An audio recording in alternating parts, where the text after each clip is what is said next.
Nouvelle vidéo aujourd'hui et j'ai envie de vous parler de sécurité et d'insécurité, pas pour le plaisir de revenir avec un sujet qui est souvent en effet abordé. Non, parce que je reviens d'avoir passé, plusieurs heures ici dans différents quartiers de Bruxelles où, au-delà de la propreté, du taux d'emploi, du taux de chômage, il y a un élément, un sujet qui revient à chaque coin de rue malheureusement. C'est pas uniquement un sentiment d'insécurité, c'est, de vrais faits d'insécurité subis malheureusement souvent par ceux qui sont déjà en train de subir une situation sociale qui n'est pas des plus simples à Bruxelles. Et derrière ça, beaucoup de femmes aussi qui m'expliquent que passé une certaine heure autour de certaines bouches de métro ou dans certains quartiers, elles n'osent plus se balader, elles n'osent plus rentrer chez elles sans avoir ce sentiment d'insécurité et sans non plus être capable de, en fait, m'énumérer toute une série de faits dont elles ont déjà été victimes au cours des dernières semaines, des derniers mois, des dernières années. Soyons très clairs, c'est une situation qui est intolérable dans une ville, dans une capitale de l'Europe qu'est Bruxelles. Il n'est pas normal que aussi régulièrement vous ayez des dizaines, des centaines, des milliers de personnes qui vous relaient des faits d'insécurité dont elles ont été victimes au cours des derniers mois, des dernières années, alors qu'on est en 2023 dans la capitale de l'Europe. La sécurité est la première des libertés et il est important qu'un pouvoir public, là oui, intervienne et utilise tout son poids pour s'assurer que tous les quartiers, je dis bien tous les quartiers de Bruxelles, soient en sécurité. Vous savez, je viens souvent avec cet exemple qui est celui de Malines, c'est vrai, vous m'avez déjà entendu en parler peut-être 2-3 fois, où là, lorsqu'il y avait, il y a 20-25 ans, un taux de chômage qui crevait tous les plafonds, et un niveau d'insécurité qui était malheureusement, justement, le terreau le plus fertile pour l'extrême droite en Flandre, le bourgmestre, qui a été élu meilleur bourgmestre au monde quelques années après, a décidé d'appliquer une recette en 3 ingrédients. Je reviens souvent avec cet élément-là, mais le premier de ces ingrédients, c'est précisément la lutte contre l'insécurité. Comment ? C'est vrai, une tolérance zéro. Nous, les libéraux, nous avons toujours plaidé pour l'application plus fréquente de cette tolérance zéro.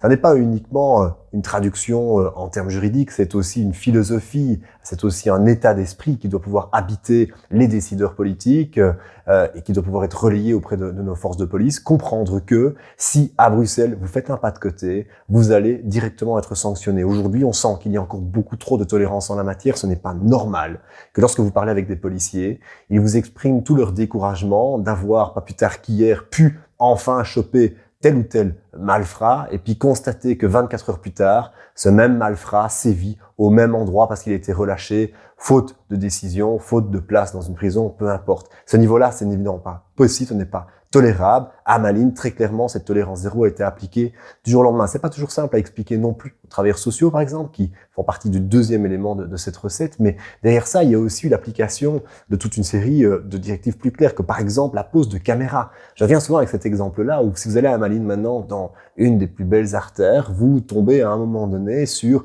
un poteau avec pas moins de 7 caméras de surveillance. On a tendance à demander à le bourgmestre avec qui j'étais justement encore récemment à côté de ce poteau, pourquoi est-ce que tu as mis 7 caméras de surveillance? Tu regardes autour de toi, tu vois que ça se passe plutôt pas mal, c'est même assez joli, et honnêtement, à part un combat entre peut-être 2 chats, voire 2 chiens dans le pire des cas, je vois pas très bien pourquoi il y a besoin de 7 caméras de sécurité. Il me dit, c'est vrai, peut-être qu'ici on a un peu exagéré à l'époque, et encore, dis-toi bien David, que si, à un moment donné, on a jugé utile de poser 7 caméras, l'une après l'autre, c'est qu'à cet endroit-ci, l'insécurité sévissait lourdement. Aujourd'hui, 15 ans plus tard, vous n'avez plus aucun problème en la matière. Et au passage, l'extrême droite a été radiée de l'échiquier politique à Malines. C'est une combinaison, la tolérance zéro, une présence policière et une confiance vis-à-vis de nos agents de police, mais aussi par exemple des caméras qui permettent progressivement de rétablir un terreau fertile, qui permettent aussi alors de beaucoup mieux apporter toute une série de réponses par rapport au taux d'emploi, par rapport au taux de pauvreté, par rapport à refaire de la beauté dans ces quartiers. Mais si vous ne créez pas les conditions de sécurité les plus optimales possibles dans tel ou tel quartier où on sait qu'il y a des difficultés, vous n'arriverez pas à correctement appliquer les autres politiques qui doivent être appliquées dans tel ou tel endroit. Pour ça, on nous explique que à Bruxelles, vous savez, vu que Bruxelles et la Belgique est un État très compliqué, on vous dit il y a des lasagnes, on vous dit il y a toute une série d'institutions qui font que le ministre-président vous dira c'est pas vraiment moi qui suis compétent pour la sécurité à Bruxelles, et même s'il y a eu une réforme de l'État où j'ai reçu davantage de compétences en la matière, c'est pas moi, c'est le fédéral. Et donc c'est toujours le même problème. Si le délit, le problème est trop petit, trop local, C'est un problème qui doit être pris en charge par la commune, par le bourgmestre, par la police locale. Par contre, si c'est trop grand, si vous avez de trop grands soucis, alors là, c'est le fédéral, c'est pas la région qui doit s'en occuper. Je sais que ça paraît compliqué comme ça, mais dans les faits, vous devez bien comprendre la mentalité, la philosophie qui est appliquée aujourd'hui, c'est de dire les problèmes d'insécurité, c'est pas nous à Bruxelles, c'est quelqu'un d'autre, soit un étage supérieur ou un étage inférieur. Moi, je suis désolé, mais ça n'est pas ma vision des faits.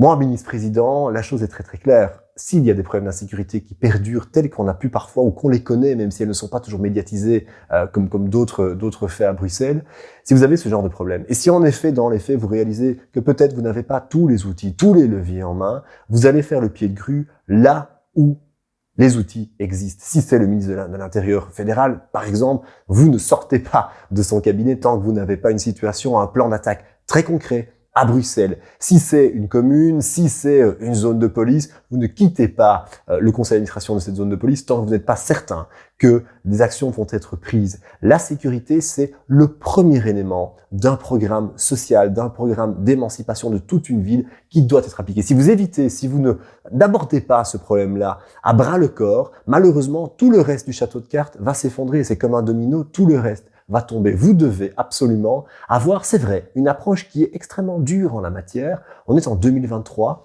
Nous disposons de toute une série d'outils qui soient technologiques mais aussi humains, qui nous permettent de mieux en mieux de poursuivre les malfrats, de poursuivre celles et ceux qui aujourd'hui se sentent encore beaucoup trop en liberté. Et pour ça, il faut aussi une volonté politique. C'est un peu idéologique aussi. Certains, à gauche, ont tendance à croire que uniquement la prévention suffirait.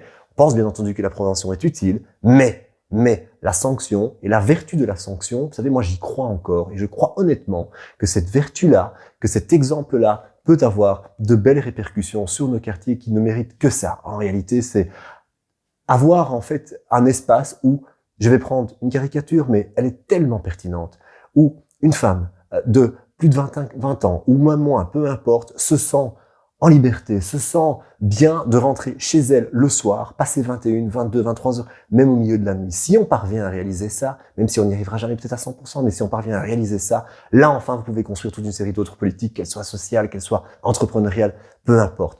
Ça paraît peut-être anodin comme sujet, mais c'était important de vous le relayer. Je reviens encore ici, avoir passé plusieurs heures et encore les dernières semaines dans des quartiers où c'est un sujet qui revient constamment, qui n'est pas fortement médiatisé, à dessein ou pas, peu importe. J'ai envie de le mettre en avant. Et si vous avez quelconque remarque ou quelconque observation ou quelconque ajout à mes propos, n'hésitez pas, écrivez-moi, commentez, je ne mens pas mieux. Merci de m'avoir écouté et regardé. N'hésitez pas à vous abonner et à regarder tous les autres contenus sur mes réseaux sociaux.